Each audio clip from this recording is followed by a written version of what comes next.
1970 Camaro 427 swap. Big block engines are indiscreet, but when you hear big blocks tear down the street, it's just a swap of your own heartbeat, if you want the truth.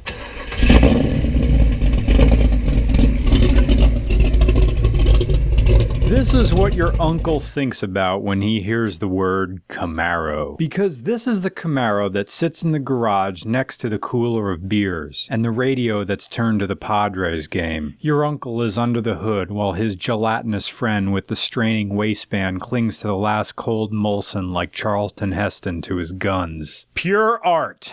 Pure waste. Sound and fury, signifying nothing. The only meaning is beyond words with this car. And it's time for William Faulkner. We're comparing this car to Sound and the Fury by William Faulkner, and for this class, we expect that you already read the novel. The LS made big blocks obsolete. The big block 427 is Quinton, not long for this world. Their power and value is a purely male construct, just like Caddy's virginity. And many big block fans will rebuild these fantasy engines, keeping them running in order to materialize their fantastic story, which was never real in the first place.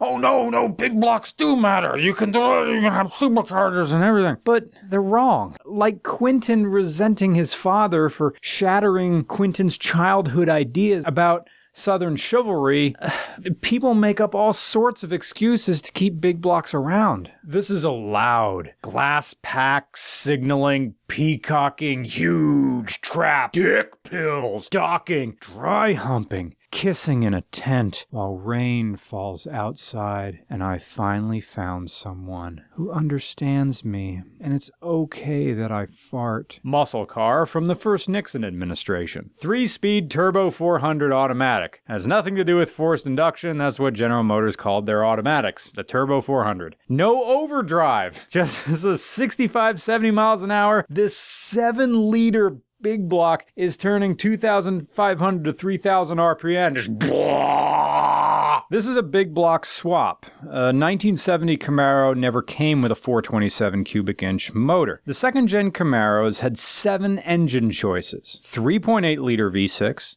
3.8 liter inline 6, 4.1 liter inline 6, 5-liter V8, 5.7-liter V8, that's the ubiquitous 350, a 6.5-liter V8, and a 6.6-liter V8. But 420 cubic inches is 7 liters, because more is more.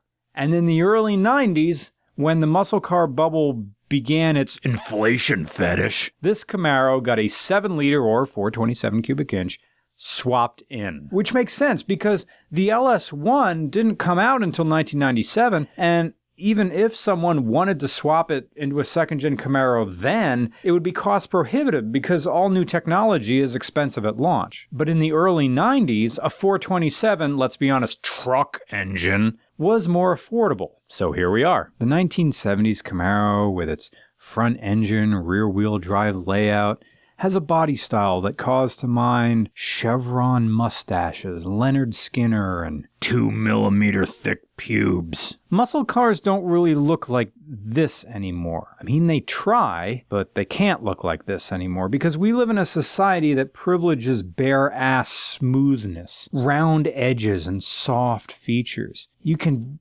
smell the oil through your computer screen or phone screen right now with a car like this.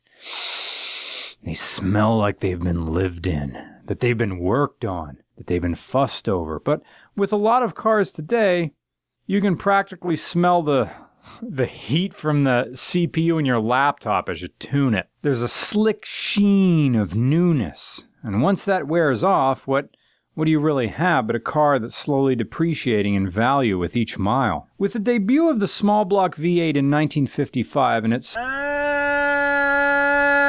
subsequent popularity in the decades that follow, Chevy was coming up with ways to compensate for the power demands of larger vehicles that had become popular following World War II. While the small block was fine for your rank-and-file daily drivers, the trucks and bigger family station wagons needed a heavy-duty engine to handle the power load, so Chevy introduced the 427 cubic inch version of their Mark IV engine in 1966. Big blocks became a Chevrolet standard, finding its way into everything from the Impala to the Corvette to this Camaro. And really, if it wasn't General Motors popularizing the big block engine in the States, it would have been someone else. Evolution was already headed in this direction. This is America, after all. Big may be a four-letter word everywhere else, but here, it's a way of life. But following along with the Faulkner comparisons, the big block engines call to mind the miserable old lady from A Rose for Emily. In much the same way Emily Grierson is something to be endured and tolerated by her entire small-town community, big block engines and the communities that pop up around them are something we just sort of humor. They're big, wasteful, and they have a certain sense of entitlement to the privilege of waste. Their internal combustion aristocracy is the exemption from time's gentle rot because they've always been around.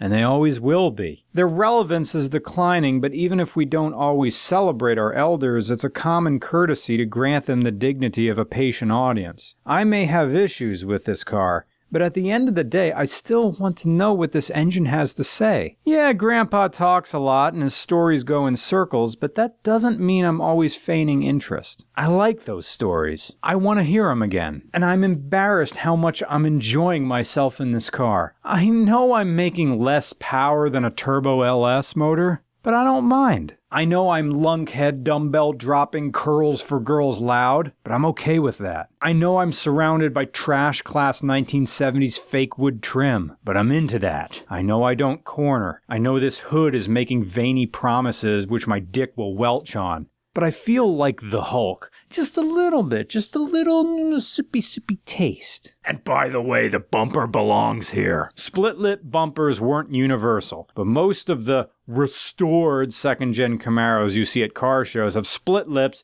because it's a real LS, I assure you. I want to know what this engine has to say. I like Grandpa. He's still fun to drink with, and I'm not just feigning interest. So you want another?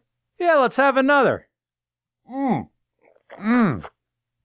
Swish and swallow. Enjoy every moment of these Herculean, wheezing, but still frickin' balls-strong dinosaurs. They say just the sound of these engines idling raises your testosterone level. Listen.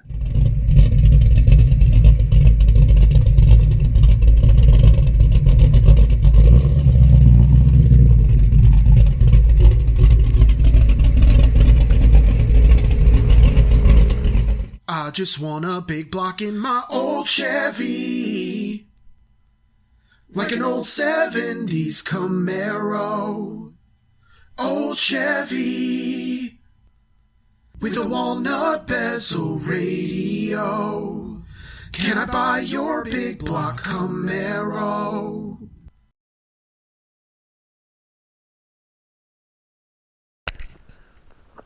Time to find the forest poop house.